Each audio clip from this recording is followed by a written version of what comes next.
इस कार्यक्रम के पुण्यार्चक हैं श्री सत्येंद्र कुमार जैन, अभिषेक जैन, शालीमार बाग ईस्ट, न्यू दिल्ली। श्री कमल, पुष्पा, विनीत, सोनिया, आकाश, नेहा, टोंगिया परिवार, Kolkata. Firm Padmavati jewellers. Shri Chandra Kumar Singhai, Shrimati Manju Singhai, Jabalpur. Pushpendra Jain, Priya Jain, Pranshu Jain, Prasoon Jain, Banswara, Rajasthan. Firms Vidyashree granite private limited, Mordi mill के पास, उदयपुर रोड, बांसवाड़ा, राजस्थान। सभी प्रकार के टाइल्स एवं ग्रेनाइट के विक्रेता, Jain tiles and sanitary, Udaipur road, Banswara, Rajasthan. Nayak marble and tiles, Banswara, Rajasthan. संपर्क सूत्र 7023401818। श्रीमान अमर कुमार जैन, श्रीमती रोमी जैन, श्री अनिल कुमार जैन, श्रीमती अनुराधा जैन, निवासी अंबिकापुर, छत्तीसगढ़। समाधिस्थ दशम प्रतिमाधारी स्वर्गीय श्री ज्ञानचंद जी जैन, सतना। श्रीमती राजकुमारी जैन, सतना। श्रीमती माया प्रेमचंद्र, प्रेमी, कटनी एवं समस्त प्रेमी परिवार, कटनी, सतना। फर्म श्री दयोदय ऊर्जा एवं जैविक खाद प्राइवेट लिमिटेड, भोपाल, मध्य प्रदेश। श्री सर्वेंद्र कुमार जैन, सुषमा सर्वेंद्र जैन, श्री सुनील कुमार जैन, मीना सुनील जैन।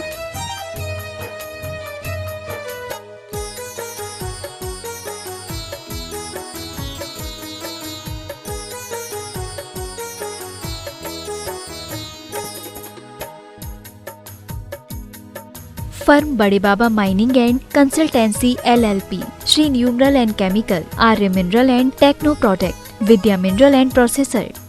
श्री मयंक जैन, श्वेता जैन, पर्व जैन, त्रिषा जैन, श्राविका जैन, शामली, उत्तर प्रदेश।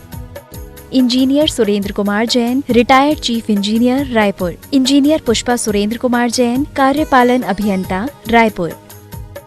विसत detergents private limited, Ahmedabad, Gujarat. Trade inquiry number 9408659000। Website www.visatdetergents.com। वर्तमान शासनाधीश भगवान महावीर स्वामी की, श्रीमद संस्कृति संवर्धक आचार्य विद्यासागर जी महाराज की, परम पूज्य प्रमाणिक संत महामना मुनिराज प्रमासागर जी महाराज की, परम पूज्य अरह सागर जी महाराज की, पंच कल्याण प्रतिष्ठा महामहोत्सव की, अहिंसामयी जैन धर्म की, इस धर्म समय विराजित सभी भव्यजनों एवं सुदूर अवस्थित पारस जनवाणी आदिनाथ चैनल के माध्यम से तथा प्रमाणिक ऐप के माध्यम से अपनी शंकाओं के समाधान प्राप्त कर रहे सभी सुधी श्रोताओं सम्यक दर्शक को, आज हम पुनः एकत्रित हैं धनबाद नगर के धैया क्षेत्र में अवस्थित सांतना जनालय के भव्य प्रांगण में, जहां विराजमान हमारे आराध्य देव जो जाने जाते हैं गुणात्मक प्रणेता,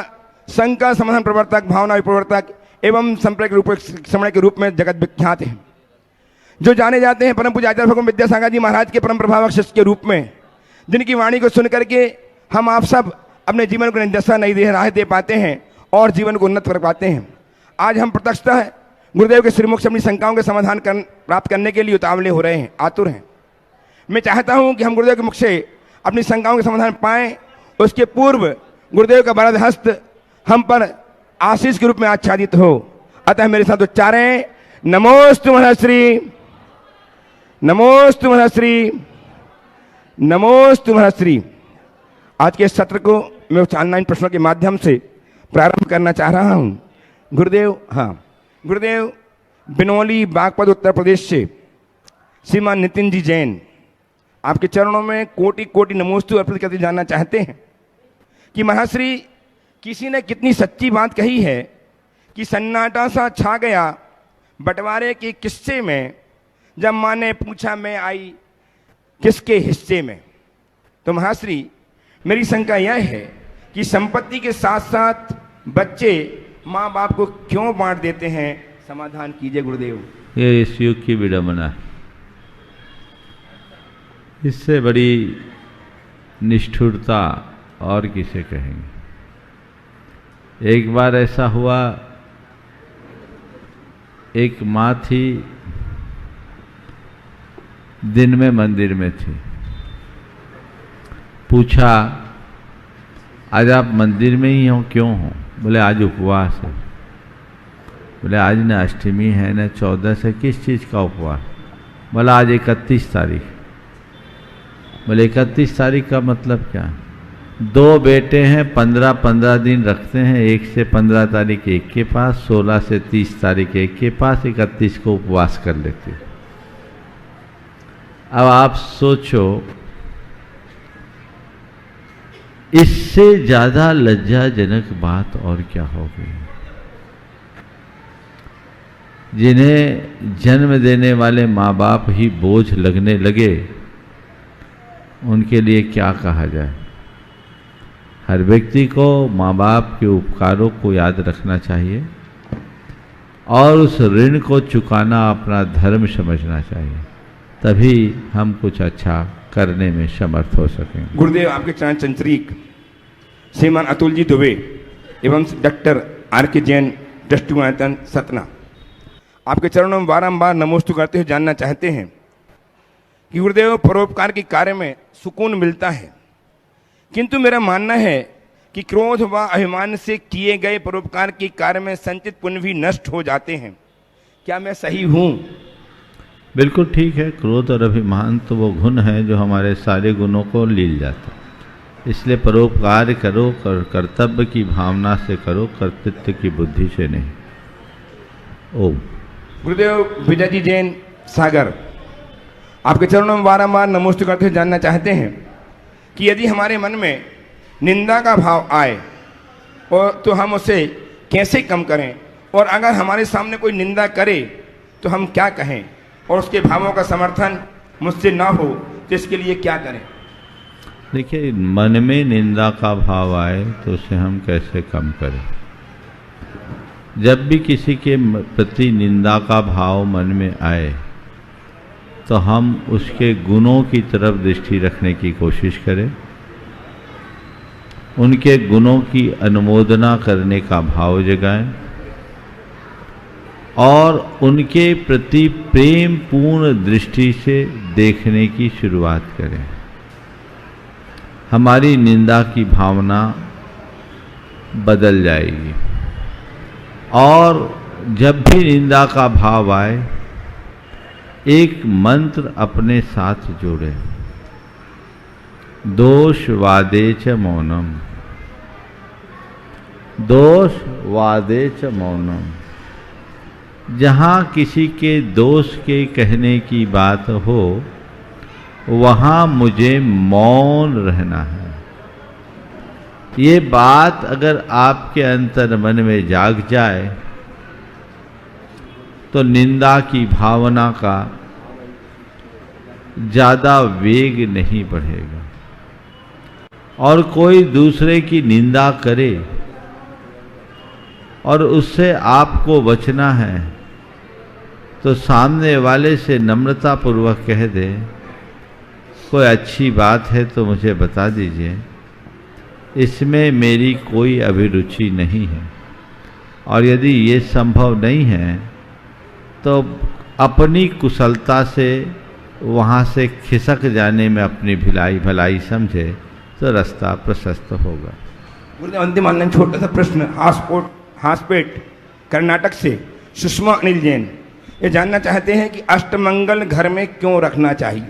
अष्टमंगल हमारे यहाँ अचित्त मंगल के रूप में जाने जाते हैं। ये मांगलिक प्रतीक है। इनके रहने से हमारे अंदर की नकारात्मकता कम होती है।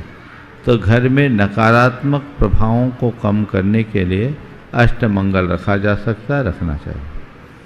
और अब मैं आमंत्रित कर रहा हूँ श्रद्धेय भैया अशोक जी को आगे कार्यक्रम के लिए सूचनाओं के साथ कार्यक्रम को गति प्रदान करेंगे। भैया जी। आइएगा बंधुओं, ऑनलाइन प्रश्नों के बाद हम आपको सीधे सीधे यहाँ से जोड़ रहे हैं। जो लोग भी यहाँ पर उपस्थित हैं उनमें सबसे पहले केविन गोधा, जो 2 दिनों से अपनी बारी का इंतजार कर रहे हैं, अपने नंबर का इंतजार कर रहे हैं। साथ में अतिशय गोधा धनबाद जयपुर से वे अपना प्रश्न करें। उसके पूर्व हम आपके लिए पुनः एक बार सूचित कर देना चाहते हैं, धनबाद की इस पावन धरा पर कल से ही अर्थात 19 जून से 25 जून तक पंचकल्याणक प्रतिष्ठा महामहोत्सव का आयोजन किया जा रहा है। और यह संयोग है कि 21 जून को अंतर्राष्ट्रीय योग दिवस मनाया जाता है संपूर्ण विश्व में। और उस अवसर पर 20 और 21 जून को पूज्य महाराज श्री के द्वारा प्रातःकाल 5:30 बजे से भावना योग का सौभाग्य आप सब लोगों के लिए अनायास ही प्राप्त हो रहा है। जो लोग भी पारस चैनल, जिनवाणी चैनल, आदिनाथ चैनल और प्रामाणिक ऐप के माध्यम से इस कार्यक्रम को लाइव देख रहे हैं, सुन रहे हैं, वे ज़्यादा से ज़्यादा लोगों तक इस बात की सूचना अवश्य पहुंचाएं कि 20 और 21 जून को प्रातः 5:30 बजे से आप भावना योग को लाइव देख सकेंगे आदिनाथ चैनल के माध्यम से और प्रामाणिक ऐप के माध्यम से। साथ ही इसमें एक कड़ी और जुड़ने के लिए जा रही है, भावना योग प्रश्नोत्तरी प्रतियोगिता।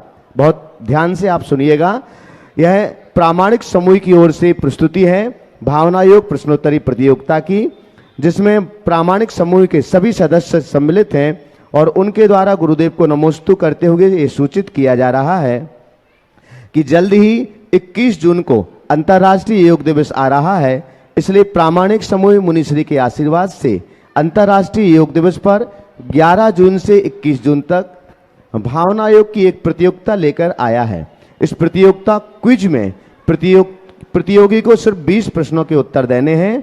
प्रतियोगिता को भरने के लिए वेबसाइट या प्रामाणिक ऐप पर उपलब्ध लिंक पर क्लिक करके जाना है।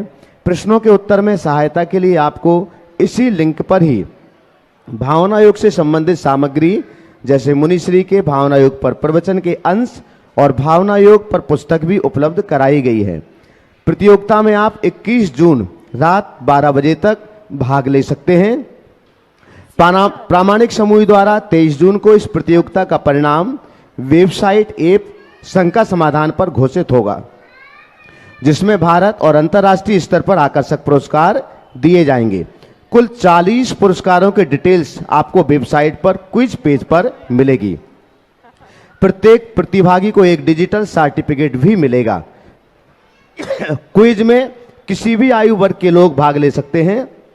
तो आइएगा, देर किस बात की है, सभी प्रतियोगिता में हिस्सा लें और इसकी सूचना भी सभी तक पहुंचाएं। आइएगा, इसी के साथ ही हम आमंत्रित कर रहे हैं प्रथम प्रश्न के लिए केविन गोधा, अतिशय गोधा, धनबाद, जयपुर, और इसके बाद तैयार रहेंगे विकास सानू सेठी, रांची।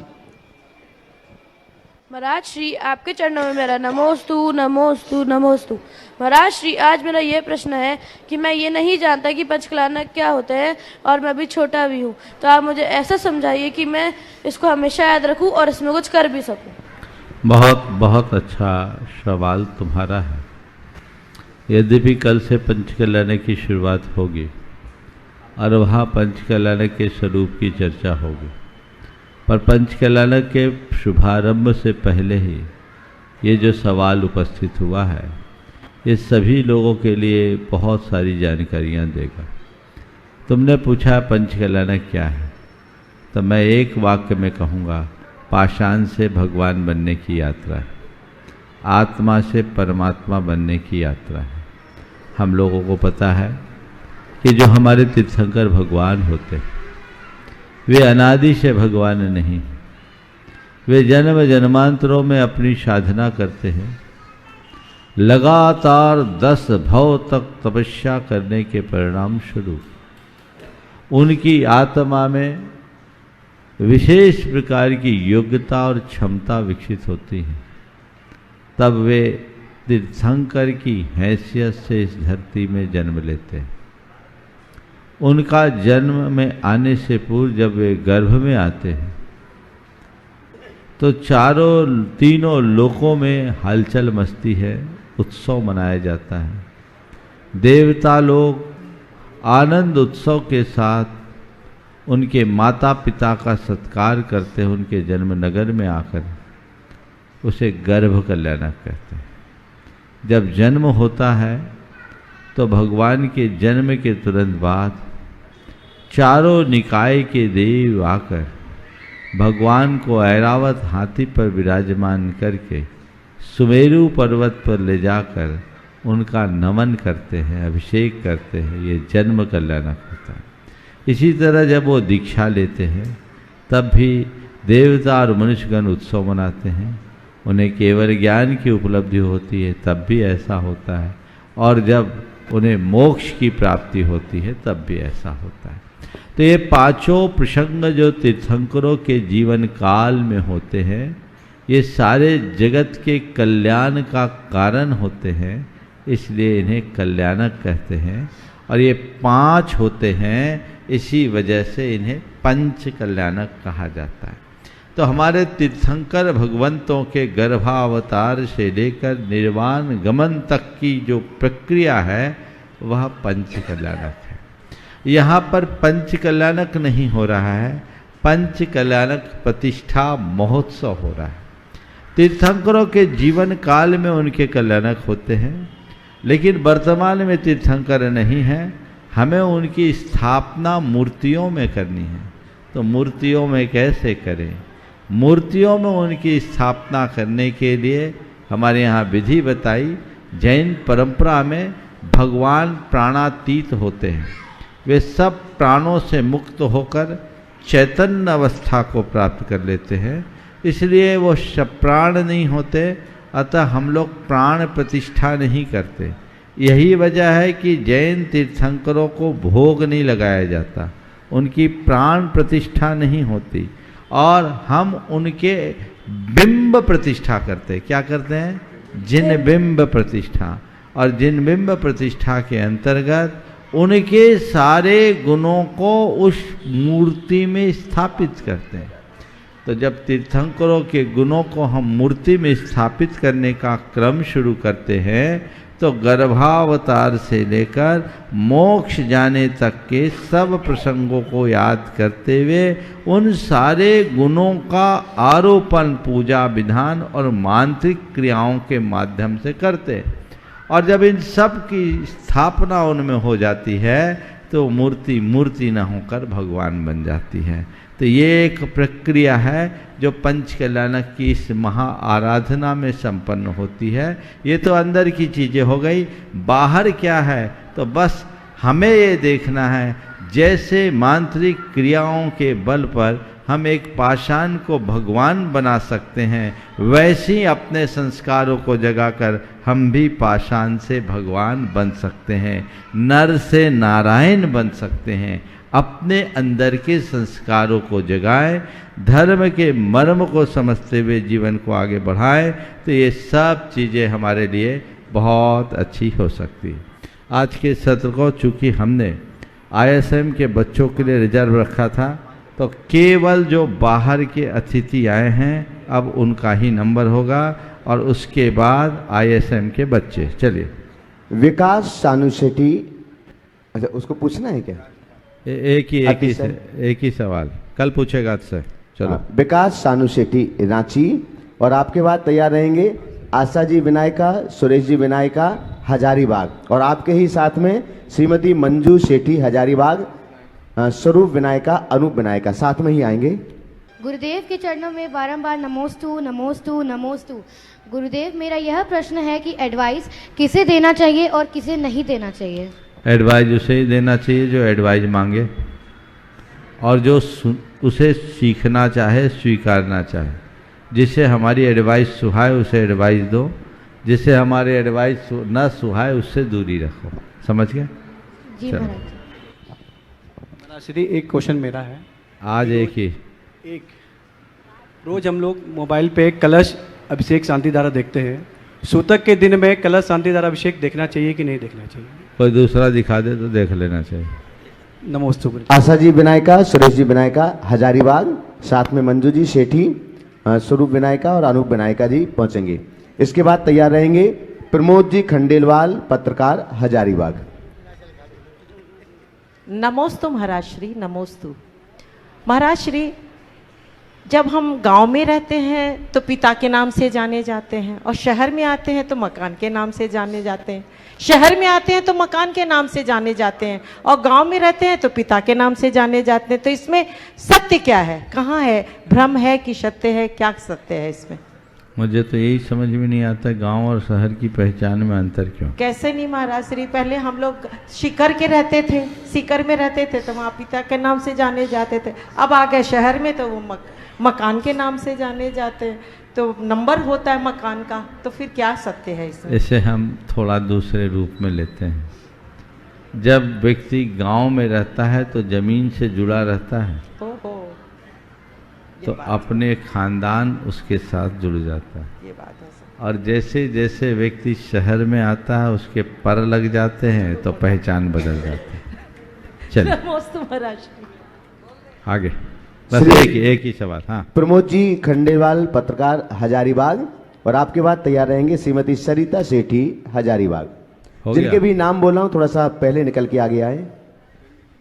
नमोस्तु महाराज श्री, नमोस्तु महाराज श्री। अक्सर एक प्रश्न मन में उठता है, क्योंकि पत्रकारिता क्षेत्र से जुड़ा हूँ और ये अक्सर मेरे साथ होता है कि अस्पतालों में पोस्टमार्टम में या शमशान घाट जाते हैं तो ऐसा होता है कि जो हाथों में नाल पहने हैं या अंगूठी पहने हैं तो आकर क्या खोला ना है या कैसे, क्या इसका है? क्या हाथों में? ऐसा माना जाता है कि जैसे शमशान घाट अगर जा रहे हैं, क्योंकि पत्रकारिता क्षेत्र से तो अक्सर जाना पड़ता है, या पोस्टमार्टम हाउस जा रहे हैं, अस्पताल जा रहे हैं, तो क्या आने के बाद उसे खोल देना चाहिए या कैसे, क्या है इसका? मेरी राय में जब भी हो, महीने में 2-4 होता होगा, घर में आकर के सब वस्त्रों को बदलना चाहिए, धोना चाहिए, स्नान करना चाहिए। नमोस्तु महाराज श्री, नमोस्तु। श्रीमती सरिता सेठी, हजारीबाग। आपके बाद तैयार रहेंगे श्री मनीष जी सिंपल झरिया, प्रतिनिधि प्रतिष्ठा नमोस्तु महाराज महामहोत्सव श्री, के। नमोस्तु महाराज श्री। महाराज श्री मेरा प्रश्न है, हाँ। महाराज श्री मेरा प्रश्न है कि इंसान बिना मुहूर्त के पैदा होता है और बिना मुहूर्त के मर भी जाता है, फिर भी सारी जिंदगी शुभ मुहूर्त के पीछे क्यों भागता है? क्योंकि उसका मन दुर्बल होता है, वो मरने से डरता है। अगर मन मजबूत हो तो किसी मुहूर्त को देखने की जरूरत नहीं है, मनोबल से बड़ा कोई मुहूर्त नहीं होता। नमोस्तु महाराज श्री। मनीष सिंपल झरिया। आगे तैयार रहेंगे श्री राजेश मधु जी, मानवी तीर्थेश, कोलकाता, ट्रस्टी, गुणायतन। नमोस्तु गुरुदेव, नमोस्तु गुरुदेव। मेरे पापा कहते हैं भोजन तो सही पहचान के लिए भोजन से 1 घंटे पहले और भोजन से 1 घंटे बाद ही पानी का सेवन करना चाहिए। आप तो भोजन पानी 1-4 वो भी दिन में 1 बार करते हैं। आप तो इससे परेशानी होती। क्या सचमुच मेरे पापा जो कहते हैं वह सेहत और पाचन तंत्र के लिए अच्छा है? मार्गदर्शन दे गुरुदेव। आपके पापा जो कहते हैं वो भी सही है और हम लोग जो करते हैं वो भी सही है। जो बार बार खाता है उसको खाने के 1 घंटे पहले और 1 घंटे बाद पानी नहीं पीना चाहिए, पर जो एक ही बार लेते हैं उनके पास कोई ऑप्शन नहीं। ठीक है, चलो। श्री राजेश मधु जी, मानवी तीर्थेश, कोलकाता से गुणायतन ट्रस्टी। और आपके बाद तैयार रहेंगे श्रीमती आरती पुष्पराज जी जैन, कन्नौज, शिरोमणि संरक्षक, गुणायतन। गुरुदेव के चरणों में नमोस्तु, नमोस्तु, नमोस्तु। गुरुदेव, हमारा प्रश्न ये है कि कर्मों का फल सभी को भोगना पड़ता है। आज हम परिप्रेक्ष्य में देखते हैं चारों तरफ हिंसा इतनी हो रखी है, क्या उनको अपने कर्मों का फलों का चिंता नहीं रहता? आज यूक्रेन वार हो रखा है, इंडिया में देखें तो चारों तरफ हिंसा हो रखी है, लोग अलग अलग धर्मों के नाम से लड़ रहे हैं। क्या जैन धर्म ही खाली अहिंसा का व्रत पालन करने के लिए? अगर उनको इतना बोध होता तो ऐसा करते क्यों? वो अबोध है, पर उसका फल तो मिलेगा। हिंसा कभी अच्छी नहीं है, हिंसा का परिणाम सदैव बुरा होता है और उसका परिणाम उन्हें भुगतना ही पड़े। ओह, नमोस्तु महाराज। श्रीमती आरती पुष्पराज जी जैन, कन्नौज, शिरोमणि संरक्षक, गुणायतन। और इसके बाद तैयार रहेंगे असित अर्चना बेनाडा, आगरा, ट्रस्टी, गुणायतन। और इसके बाद हमारे कोलकाता। इसके बाद हमारे सभी जो विद्यार्थी यहाँ पर आए हैं वे तैयार रहेंगे। गुरु की महिमा अगम है, जन जन के हे नाथ, तो चरणों में मम शीश है, शुभाशीष दो हे नाथ। नमोस्तु गुरुवर, नमोस्तु गुरुवर। हे गुरुवर, जिंदगी मुश्किल नहीं है मगर आसान भी नहीं, जिंदगी शांत भी नहीं है और हैरान परेशान भी नहीं, जिंदगी नाराज भी नहीं है पर मेहरबान भी नहीं। तो हे गुरुवर, जिंदगी क्या है और कैसी होनी चाहिए? जिंदगी बस जिंदगी है और जिंदगी को जिंदगी की तरह जीना चाहिए, उसमें और कुछ न जुड़ने देना चाहिए। जो जीवन के इस वास्तविकता को समझकर सहजता के साथ जीते हैं उनके लिए जीवन बड़ा आसान हो जाता है। नमोस्तु गुरु। अक्षित अर्चना बेनाडा कोलकाता ट्रस्टी गुणायतन। और इसके बाद तैयार रहेंगे भारत के विभिन्न नगरों से धनबाद IIT ISM में शिक्षा प्राप्त करने के लिए आए हुए जो विद्यार्थीगण हैं, चाहत जैन इंदौर, अभिनव बंसल जयपुर, शुभांशु जैन बेगमगंज, देव जैन जबलपुर, निशांत जैन, वेदांत जैन झांसी और दर्शन जैन रायपुर छत्तीसगढ़। गुरुदेव के चरणों में नमोस्तु नमोस्तु नमोस्तु। गुरुदेव मेरा प्रश्न ये है, जब गुस्सा आता है आदमी को तो फिर वो क्रोध पे कंट्रोल नहीं करता, उसके सामने छोटे हैं या बड़े वो अपशब्द बोल देता है उनको, तो इस पे कैसे नियंत्रण करा जाए गुरुदेव? कई बार मैंने गुस्से के बारे में बोला है, पुराने वीडियो सुन लो तो समझ में आ जाए। चलो नमोस्तु गुरुदेव। आइए, आज का चूंकि कल उनके पूरे प्रश्न नहीं हो पाए थे, आज इसलिए आज पुनः हम उनको आमंत्रित कर रहे हैं। एक बार जोरदार करता ध्वनि से सभी बच्चों का सम्मान करिएगा। भारत के विभिन्न नगरों से आपके धनबाद में IIT ISM में ये बच्चे शिक्षा प्राप्त करने के लिए। बोलो। नमोस्तु महाराज साहब, नमोस्तु। महाराज साहब मेरा ऐसा क्वेश्चन था, नाम बोलो अपना। महाराज साहब मैं चाहत जैन इंदौर से। मेरा सवाल ये था कि ओवर थिंकिंग पे कैसे कंट्रोल किया जाए, या फिर पास्ट में जो इवेंट्स हुए, जैसे कोई एग्जाम क्लियर नहीं हुआ या कुछ हुआ है तो वो बातें बार बार दिमाग में हिट करती है कि ऐसा होता तो ऐसा हो जाता, उस पर कैसे नियंत्रण किया जाए? बड़ा प्रैक्टिकल सवाल किया है। ओवर थिंकिंग से हर कोई ग्रस्त है और ये एक बहुत बड़ी दुर्बलता है, लेकिन ऐसी नहीं है कि इसे दूर न किया जा सके। ओवर थिंकिंग के लिए हमें ऑटो सजेशन का प्रयोग करना चाहिए और उसके लिए मुझे सहज रहना है, शांत रहना है। ये बात बार बार दोहराना चाहिए। मुझे सहज रहना है, मुझे शांत रहना है, मुझे सहज रहना है, मुझे शांत रहना है। ये वाक्य को बार बार दोहराएंगे तो हमारे चित्त में अनावश्यक बातें हावी नहीं होगी और जो चीज़ें आती है तो उसी समय उसको ये सोचे कि मैंने इसे भूला दिया, मैंने इसे छोड़ दिया, मैंने इसे क्षमा कर दिया। ये बात अगर मन में आ जाए तो अतीत की स्मृतियाँ हम पर हावी नहीं होती। मुझे वर्तमान में जीना है, मुझे अपने प्रयोजन से प्रयोजन रखना है। ये बातें यदि हमारे मन में बार बार दोहराने में आ जाए तो हमारा चित्त इधर उधर नहीं भागेगा जब भी कभी हो। और उसका सबसे पहला उपाय, इस तरह के विचार मन में आने लगे और मन को परेशान करने लगे तो एक काम को, दो उपाय में कोई एक उपाय करो। या तो गहरी सांस लेकर भ्रामरी प्राणायाम करो, भ्रामरी नाद करो, और यदि वो संभव नहीं है तो कुछ पल के लिए दोनों कान में उंगलियां रखो और अपने कानों के अंदर आने वाली आवाज़ को सुनने की कोशिश करो। बंद करो आंखें और पूरे शरीर की क्रियाएं, कानों में उंगलियां डालो और कुछ पल बस अंदर की जो सनसनाहट है उसको महसूस करो। न कुछ विचार, न कोई चिंता, न कुछ चेष्टा, बस सहज। प्रयोग करके आप सब लोग देखिए।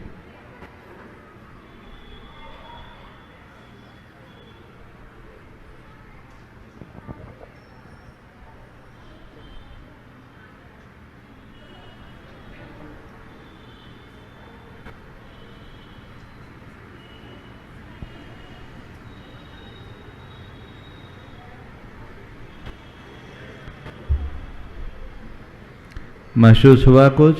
अंदर की आवाज़ सुनाई पड़ी? ऐसा कोई व्यक्ति जिसको अंदर की आवाज़ सुनाई नहीं पड़ी? हाँ, रोज़ सुबह उठो तो सुन लिया करो। जिसकी आवाज़ सुनाई नहीं पड़ी समझना जल्दी जाने का नंबर आ गया। समझ गए? ये रिष्ट लक्षण है।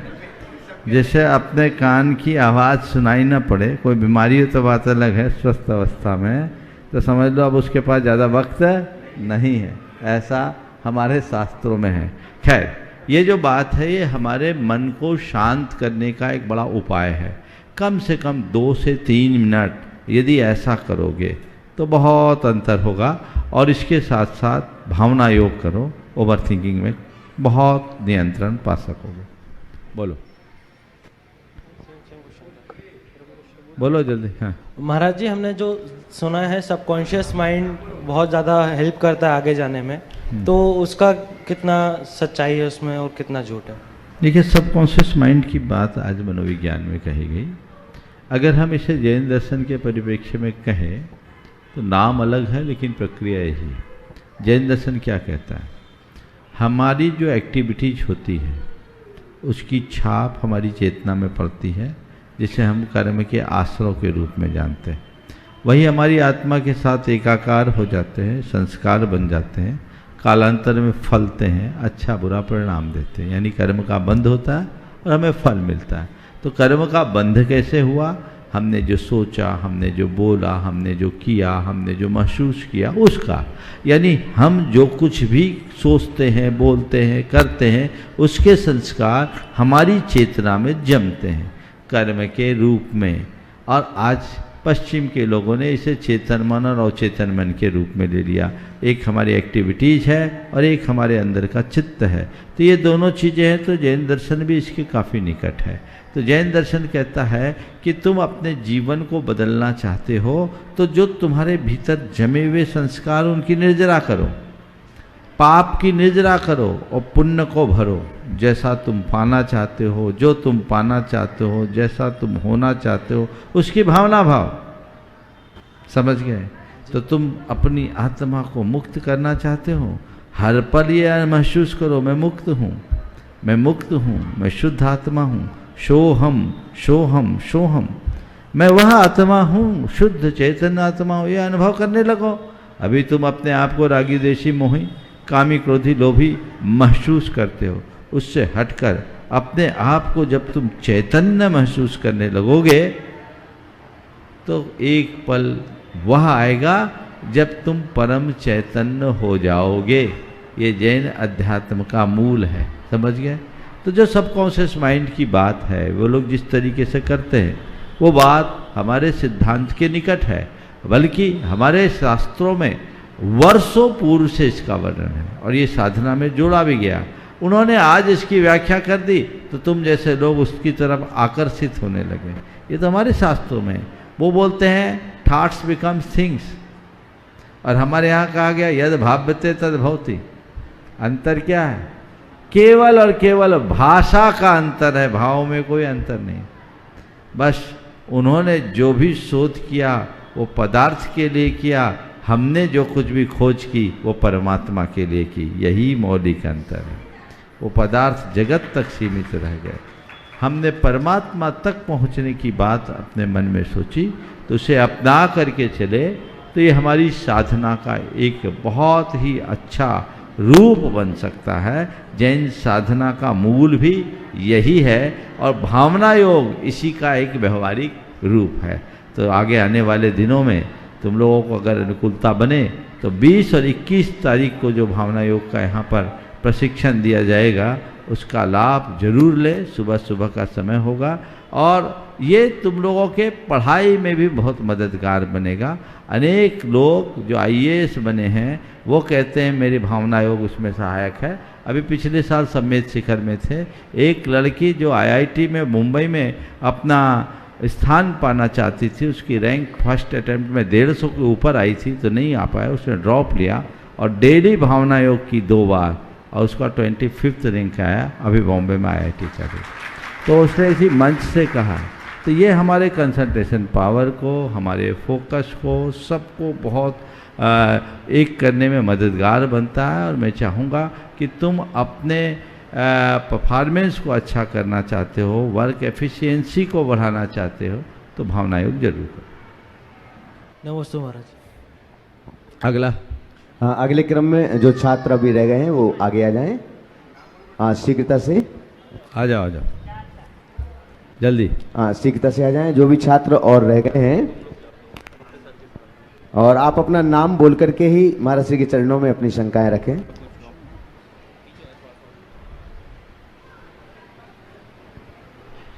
नमोस्तु गुरुवर, मैं निशांत गोटेगांव MP से।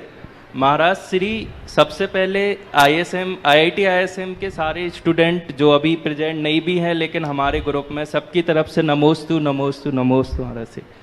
महाराज श्री, मेरा क्वेश्चन ये था कि हम इन IIT में पढ़ रहे हैं और इधर इनोवेशन और नए नए आइडिया और लाइफ को इजी करने के लिए हमेशा मोटिवेटेड रहते हैं, इस डायरेक्शन में काम करते हैं। तो जैसे लाइफ इजी हो रही है, स्मार्ट हो रही है, लाइक स्मार्टफोन आ गया है, तो ऐसा धर्म में भी क्या स्मार्टनेस ला सकते हैं? अगर ला सकते हैं तो कैसे, और अगर नहीं तो क्यों नहीं? बहुत अच्छा सवाल है। तुमने कहा लाइव इजी और स्मार्ट हो गए, क्या धर्म में भी ऐसा स्मार्टनेस ला सकते हैं? मैं कहूँगा तुम्हारी टेक्नोलॉजी तो आज लाइफ को इजी करने या स्मार्ट बनाने पर विचार कर रही है। धर्म तो लाइफ को इजी और स्मार्ट बनाने की साधना का ही नाम। अपने जीवन को इजी बनाना चाहते हो, अगर अपने जीवन को स्मार्ट बनाना चाहते हो और हर पल अप टू डेट बने रहना चाहते हो तो धर्म को धारण करो। समझ गए? जिस दिन तुम धर्म को अपना लोगे तो तुम्हारे लिए ज़िंदगी बड़ी आसान हो जाएगी और तुम अपने आप में बड़े स्मार्ट हो जाओगे। तुम्हारे लिए कोई काम दुष्कर नहीं होगा। कठिन से कठिन काम को करने में समर्थ हो जाओगे और कठिनता और जटिलता तुम्हारे सामने कभी आड़े नहीं आएगी। समझ गए? तो अपने जीवन को आगे बढ़ाना है तो धर्म को धारण करो। एक बात ध्यान रखना, टेक्नोलॉजी बनती है, बदलती है, आउट ऑफ डेट हो जाती है, लेकिन धर्म चिरंतन है, शाश्वत है, हमेशा अप टू डेट रहता है। टेक्नोलॉजी की कोई लाइफ नहीं है, आज है कल चेंज हो जाए। कितनी टेक्नोलॉजी हमने अपने जीवन में देख ली, तुम लोगों ने भी देखा होगा। आज किसी ने नया कोई इन्वेंशन किया, पुरानी टेक्नोलॉजी गई। दूर मत जाओ, उसी मोबाइल को देख लो। जब पहली बार मोबाइल निकला था इतना बड़ा आता था, तब शायद तुम लोग थोड़े छोटे हो गए, 20 साल पुरानी बात है, 22 साल पुरानी बात। हाँ, इतना बड़ा बड़ा, फिर छोटा आया, फिर अब स्क्रीन टच आ गया और अब ना जाने कितनी कितनी चीज़ें आ गई। अब मोबाइल में ही सब कुछ आ गया। चेंज है ना, और आने वाले दिनों में और कोई भी चेंजेज आएंगे। तो टेक्नोलॉजी बनती है, बदलती है, मानता हूँ टेक्नोलॉजी मनुष्य के जीवन को सुविधा प्रदान करती है, लेकिन जब तक व्यक्ति की बुद्धि नियंत्रित न हो तो सुविधा भी दुविधा बन जाती। समझ गए? साइंस के क्षेत्र में बड़े बड़े इन्वेंशन करने वालों में एक अल्बर्ट आइंस्टीन, उनसे जब ये कहा गया कि आपने एटॉमिक पावर का इन्वेंशन किया, क्यों किया? उन्होंने कहा संसार में सृजन के लिए, निर्माण के लिए। तो उन्होंने उससे पूछा, क्या आप इससे आश्वस्त हो कि ये शक्ति का प्रयोग केवल निर्माण में ही होगा, विध्वंस में नहीं? आइंस्टीन ने कहा हाँ, बशर्ते मनुष्य का दिल और दिमाग दुरुस्त हो। बशर्ते मनुष्य का दिल और दिमाग दुरुस्त हो। जब तक मनुष्य का दिल और दिमाग दुरुस्त होगा, इस शक्ति का प्रयोग मानवता के निर्माण में होगा, विध्वंस में नहीं। और जिस दिन दिमाग फितूर आ गया, दिमाग खिसक गया, सनक गया, सारी दुनिया तबाह हो सकती है, और आज भी ऐसा दिख रहा है। समझ गए? तो बस ये कहता हूँ, साइंस बड़ी बड़ी चीज़ों को दे सकता है, लेकिन दिमाग पर कंट्रोल करने की पावर उसके पास नहीं है। कोई टेक्नोलॉजी डेवलप नहीं हुई, वो टेक्नोलॉजी केवल धर्म के पास है। वो टेक्नोलॉजी धर्म सिखाता है जो हमारे मन में संतुलन बनाए रखने की कला सिखाता है, जीवन में बैलेंस बनाए रखने का पाठ पढ़ाता है, सारे उतार चढ़ाव में ठहराव रखने की कला सिखाता है, जिसकी बहुत ज़रूरत है। तो जितने लोग भी आज टेक्नोलॉजी से जुड़े हुए हैं, वो उस टेक्निक के साथ इस टेक्निक को साथ लेकर के चले तो निश्चित वो बाहर से भी इजी होंगे और भीतर से भी इजी होंगे। वस्तुतः व्यक्ति चाहे कितना इजी क्यों ना हो, अंदर से उसे स्ट्रांग बनना चाहिए। जो अंदर से कमज़ोर होते हैं वे टूट जाते हैं, और जो अंदर से मजबूत होते हैं वो निखर जाते हैं। हमें अपने आप को टूटने से बचाना है और जीवन को निखारना है। जी महाराज। और कोई बोलो। महाराज जी, मेरा सवाल, अपना नाम बोल दो। जी, मेरा नाम अभिनव बंसल है, मैं देवली राजस्थान से हूँ। मेरा एक जनरल सवाल है, मतलब आजकल सब लोग डिजिटल बहुत ज़्यादा, मतलब छोटे बच्चों को खाना खिलाने से लेकर माता पिता भी सोने के समय तक भी मोबाइल पर लगे रहते हैं, और अपने फिजिकल जो संबंध धीरे धीरे कमज़ोर होते जा रहे हैं। तो इस पर थोड़ा मार्गदर्शन दीजिए पूरे सोसाइटी को। देखिए, ये बहुत ही खतरनाक चीज़ है। इससे हमारी क्रिएटिविटी ख़त्म हो रही, और न केवल क्रिएटिविटी ख़त्म हो रही है, इससे हमारे जीवन के मूल्य भी प्रभावित हो रहे हैं। ज़्यादातर लोग डिजिटल माध्यमों से जुड़ जाने के कारण अपनों से दूर हो रहे हैं। उनका अपनों से कोई कम्युनिकेशन नहीं है। फेसबुक फ्रेंड हजारों हैं, फॉलोवर्स हजारों हैं, लेकिन घर में बगल में भाई बैठा है, बहन बैठा है, पत्नी बैठी, माँ बैठे हैं, बाप पिता बैठे हैं, या बच्चे बैठे उनसे उनको कोई लेना देना नहीं। तो ये हमारे अंदर एक प्रकार की संवादहीनता को जन्म देता है। इससे हमारे अपने रिश्तों की मधुरता समाप्त हो जाती है, तो स्नेहहीनता बढ़ जाती है, और इन्हीं वजह से संस्कार भी नष्ट होने लगे हैं, तो संस्कारहीनता भी हो जाती है। तो जहाँ संवादहीनता हो, स्नेहहीनता हो, संस्कारहीनता हो, वहाँ जीवन में बनेगा क्या? सब तबाही है। इसलिए इन माध्यमों का प्रयोग करें, पर उतना ही जितना की आवश्यक हो। मैं खासकर युवा पीढ़ी, अब का युवा पीढ़ी की बात क्या करूं, अच्छे अच्छे उम्र दराज लोग भी Facebook, WhatsApp, Twitter, Instagram, Telegram, न जाने कौन कौन से ग्राम, और तो कोई नहीं निकल गया, हाँ, उसमें लगे रहते हैं।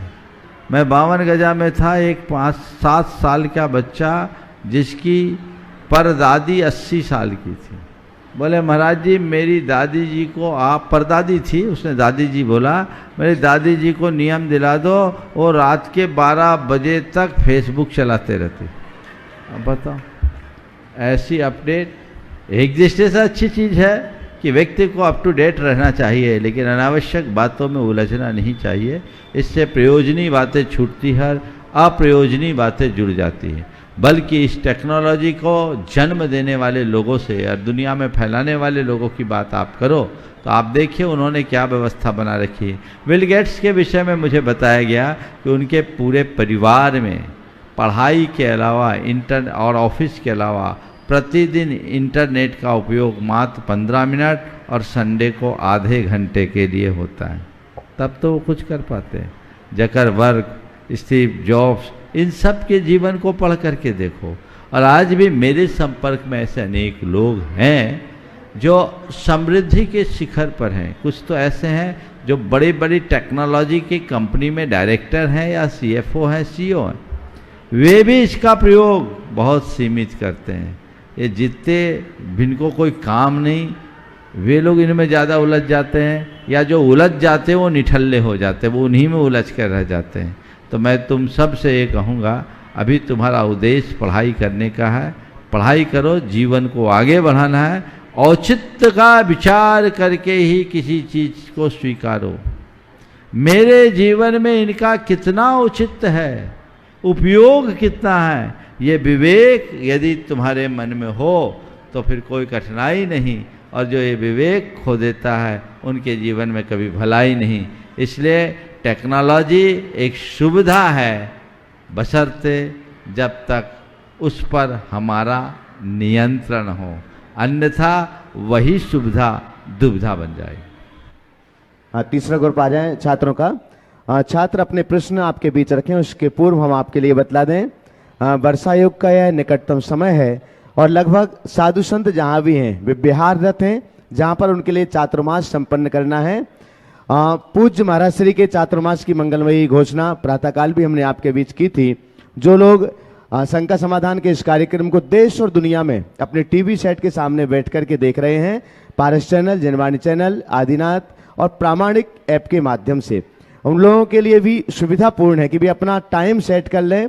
पूज्य महाराज श्री का इस वर्ष 2022 का चातुर्मास शाश्वत तीर्थराज की पावन धरा सम्मेत शिखर तीर्थराज पर संपन्न होने के लिए जा रहा है, और जिसकी वर्षायोग कलश स्थापना 17 जुलाई रविवार को अपराह्न काल में दोपहर के समय में संपन्न होगी। आप सभी ज्यादा से ज्यादा लोगों तक यह मैसेज भिजवाएं, और जो बाहर लाइव इस कार्यक्रम को देख रहे हैं वे भी आने के लिए अपना समय उसी हिसाब से निर्धारित करें, ताकि आप 17 जुलाई रविवार को पूज्य महाराज श्री के वर्षायोग मंगल कलश स्थापना का समारोह देखने का सौभाग्य प्राप्त कर सकें। आगे का प्रश्न।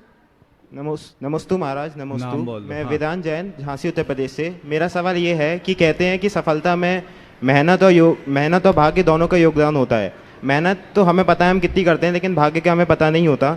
तो अगर हम 100% मेहनत करते हैं और भाग्य हमारे जीवन में 0% है, तो हमारी सफलता कितने प्रतिशत सुनिश्चित होगी, और इस भाग्य के प्रतिशत को हम कैसे सुधार सकते हैं? देखिए, जो सफलता चाहते हैं ना, वो मेहनत और भाग्य के गणित में नहीं उलझते।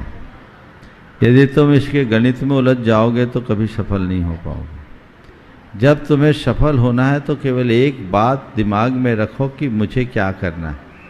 दरअसल सफलता है क्या? किसी निर्धारित लक्ष्य की उपलब्धि का नाम ही सफलता है। सफलता का मायना हर व्यक्ति के लिए अलग अलग है। तुम लोग जब IIT की प्रिपरेशन कर रहे थे तो तुम्हारी पहली सफलता थी कि मेरा सिलेक्शन हो जाए, और दूसरी सफलता थी अच्छे कॉलेज में हो जाए, और तीसरी सफलता कि मेरे लिए मन चाहा ब्रांच मिल जाए, और अगली कि मेरे लिए प्लेसमेंट हो जाए। और उसके बाद तुम्हारी सफलता होगी अच्छी कंपनी में प्लेसमेंट होने के बाद अच्छी पोस्ट हो जाए, फिर सोचोगे अच्छी लड़की से शादी हो जाए, फिर बच्चे हो जाए। तुम्हारे सफलता के मायने रोज़ बदलेंगे, क्योंकि तुम्हारा लक्ष्य रोज़ बदलेगा तो सफलता के अर्थ भी रोज़ रोज़ बदलेंगे। इनमें से मनुष्य कई चीज़ों में उपलब्धियाँ अर्जित करता है, खुश होता है, और जहाँ उसे कुछ चीज़ों का अभाव होता है वो मन ही मन खिन्न हो जाता है। मैं ये कहूँगा कि सफलता के मूलभूत अर्थ को समझिए, और सफल होना है तो भाग्य और मेहनत के गणित में उलझने की जगह लक्ष्य बनाइए और पुरुषार्थ जगाइए। जो मेरा लक्ष्य है वो लक्ष्य साफ सुथरा होनी चाहिए। अपनी शक्ति, परिस्थिति और पृष्ठभूमि को देखते हुए अपना लक्ष्य निर्धारित करना चाहिए, और जब तक उसे हासिल न कर लो केवल उसके और उसके विषय में सोचना चाहिए कि मेरे जीवन का लक्ष्य क्या है और मुझे करना क्या है, मुझे पाना क्या है। ये सोच अपने मन में जगाओ तो तुम जरूर सफल होगे। हाँ, कदाचित ऐसा हो सकता है कि तुमने जो लक्ष्य बनाया उस लक्ष्य तक पहुंचने में कहीं चूक जाए, वैसा ना भी कर पाओ, तो भी मैं तुम जैसे युवकों से कहूँगा, खासकर कैरियर संबंधी लक्ष्य के संदर्भ में, यदि कदाचित कहीं चूक जाओ तो भी तुम अपने आप को हारा हुआ खिलाड़ी मत मानो। ये सोचो 99 दरवाजे बंद होते हैं तो 100वां द्वार खुलता है। ये सोच करके हताश मत हो कि मैं विफल हो गया। इस बात से अपने आप को धन्य भागी मानो कि कम से कम मैं इस प्रतियोगिता में शामिल तो हुआ। मेरे संपर्क में एक युवक है जो IAS को कोचिंग देता है, UPSC की कोचिंग देता है। उसने 3 अटेम्प्ट किए UPSC के, इंटरव्यू तक गया, सिलेक्शन नहीं हुआ। उसने 3 बार देने के बाद जब नहीं हुआ तो बोला अब मुझे IAS बनना नहीं, IAS बनाना है। लक्ष्य बदला, IAS बनना नहीं है, IAS बनाना है। और आज वो बहुत सफल कोचिंग चला रहा है। उसका एक बड़ा ग्रुप है, दिल्ली में है, और आज उसके पढ़ाए हुए अनेक बच्चे, युवक युवतियाँ UPSC में सेलेक्ट हो गए। बोले महाराज मुझे आज सुकून है जब मुझसे पढ़े हुए बच्चे निकलते और वो मुझसे मिलते, आदर देते। ठीक है महाराज, मैं यही आप लोगों से सीखा हूँ, हर कोई IAS नहीं बनता, मेरे भाग्य में भले ना हो, लेकिन आज मैं IAS बना रहा हूँ, मुझे सुकून है। समझ गए? कल तुम IITian बन रहे हो और तुम चाहो कि मुझे बहुत बड़ी जॉब मिल जाए, अच्छी कंपनी में जॉब मिल जाए, मिले बहुत अच्छी बात है, उसके लिए प्रयास करो। नहीं मिले तो ये मत सोचो मेरा भाग्य खोटा है, अपितु ये सोचो मेरे भाग्य में कुछ और है, प्रकृति मुझसे कुछ और कराना चाहती है, मेरा जन्म किसी और काम के लिए हुआ है, मैं नौकरी नहीं करूँगा, लोगों को नौकरी देने का रास्ता भी खोल सकता हूँ। ये भी तो सोच सकते हो। मन में हताशा कतई नहीं आनी चाहिए। जब भी तुम कोई लक्ष्य को लेकर के चलो और उसमें कदाचित सफल ना हो पाओ तो मन में हताशा को हावी ना होने दो, सकारात्मक सोचो, आशावादी बनो, और जब तक अवसर और अनुकूलता हो प्रयत्न जारी रखो और जरूर सफल होगे। एक बार नहीं तो दूसरी बार, दूसरी बार नहीं तो तीसरी बार, तीसरी बार नहीं तो चौथी बार। दिल्ली पर कितनी बार चढ़ाई किया गया था? कितनी बार बोलो? 17 बार, 16 बार तो हारा। कौन था वो? कौन था? मोहम्मद गौरी। मोहम्मद गौरी, गजनी नहीं। 16 बार हारा, पर हार नहीं माना। अब बोलो, वो 17वें बार में दिल्ली पर फतह किया तो अपने भाग्य से किया या पुरुषार्थ से किया? बोलो, पुरुषार्थ से किया ना। तो बस इसी रहस्य को समझो और जीवन में आगे बढ़ो। नेक्स्ट बोलो। महाराज श्री, मेरा प्रश्न है कि जैसे नाम बोल दो अपना। मेरा नाम दर्शन जैन है, मैं रायपुर छत्तीसगढ़ से हूँ। तो मेरा प्रश्न ये है कि लक्ष्य कैसा होना चाहिए और उसको कैसे डिसाइड करें कि यही हमारा लक्ष्य होगा? बहुत अच्छा सवाल है और ये पहले प्रश्न से मिलता जुलता। लक्ष्य कैसे होना चाहिए, कैसा निर्धारित करें? देखिए, हर व्यक्ति का लक्ष्य अलग अलग होता है। जीवन के कार्य क्षेत्र के अनुरूप व्यक्ति की प्राथमिकताएं होती और उसी अनुरूप उसका लक्ष्य होता है। 2 तरह का लक्ष्य होता है, एक अल्पकालिक लक्ष्य और एक दीर्घकालिक लक्ष्य। जैसे तुम एक विद्यार्थी हो, तो एक विद्यार्थी का पहला लक्ष्य अच्छे से पढ़ना है और अच्छा रिजल्ट लाना है, ये लक्ष्य है। पर केवल पढ़ाई ही तुम्हारा लक्ष्य नहीं है। पढ़ाई के बाद का क्या लक्ष्य है? पढ़ाई हम क्यों कर रहे हैं? एक अच्छा इंसान बनना है, पढ़ लिख कर योग्य बनना है और अपने योग्यता के बल पर देश, समाज, धर्म और संस्कृति की रक्षा के लिए कुछ काम करना है, ये लक्ष्य है। तो ये दोनों अलग अलग लक्ष्य है। एक लक्ष्य अल्पकालिक था और दूसरा लक्ष्य दीर्घकालिक था। तो तुमने पढ़ाई का लक्ष्य तो पूरा कर लिया। इस लक्ष्य में आजकल के लोगों का मूल लक्ष्य पढ़ाई करना, जॉब पाना, पैसा कमाना। ये भटका हुआ लक्ष्य है, समझिए। पैसा कमा के मौज मस्ती में जीना और दुनियादारी को में अपना समय बिताना। अगर दीर्घकालिक लक्ष्य को ठीक रीति से हम पूर्ण करना ही चाहते हैं तो हमारा दीर्घकालिक लक्ष्य क्या है? हमें देश के लिए, हमें समाज के लिए, हमें संस्कृति के लिए, हमें धर्म के लिए कुछ अच्छा करना है, ये लक्ष्य होना चाहिए। तुम जितने भी IITian हो ना, तुम्हारे निर्माण में सरकार बहुत खर्चा करती है, पता है तुम लोगों को? हाँ, तो जो देश के संसाधन से पढ़ लिख करके आगे बढ़ा है, उसे देश के निर्माण के लिए कुछ करना चाहिए कि नहीं करना चाहिए? पर जब लोग यहाँ से निकल जाते हैं ना, तो अपने अपनी कंपनियों में सिमट कर रह जाते हैं, भूल जाते हैं जिसे नहीं भूलना चाहिए। बस यही मनुष्य एक बार अपने अंतर मन में बिठाल दे तो उसके जीवन की दिशा और दशा बदल जाती है।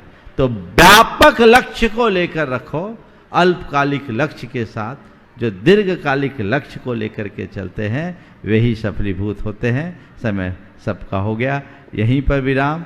बोलिए परम पूज्य आचार्य गुरुवर श्री विद्यासागर जी महाराज की सूचना दे।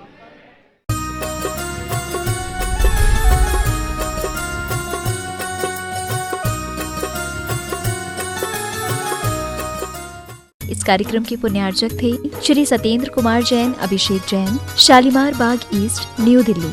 श्री कमल, पुष्पा, विनीत, सोनिया, आकाश, नेहा, टोंगिया परिवार, Kolkata. Firm Padmavati jewellers. Shri Chandra Kumar Singhai, Shrimati Manju Singhai, Jabalpur.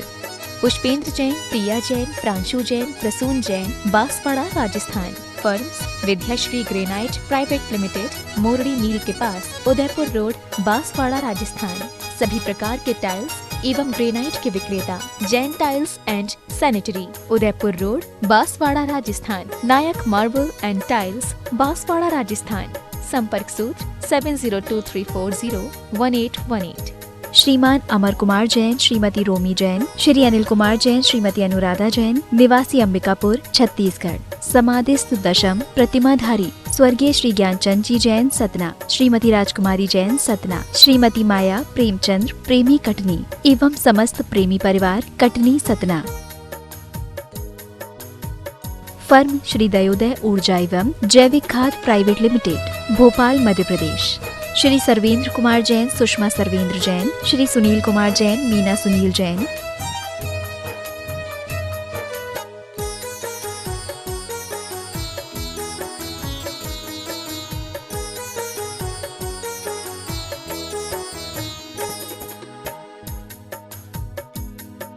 Firm Bade Baba mining and consultancy LLP, Shri numeral and chemical, Arya mineral and techno product, Vidya mineral and processor. Shri Mayank Jain, Shweta Jain, Parv Jain, Prisha Jain, Shravika Jain, Shamli, Uttar Pradesh. Engineer Surendra Kumar Jain, retired chief engineer, Raipur. Engineer Pushpa Surendra Kumar Jain, कार्यपालन अभियंता, Raipur. Visat detergents private limited, Ahmedabad, Gujarat. Trade inquiry number 9408659000। Website www.visat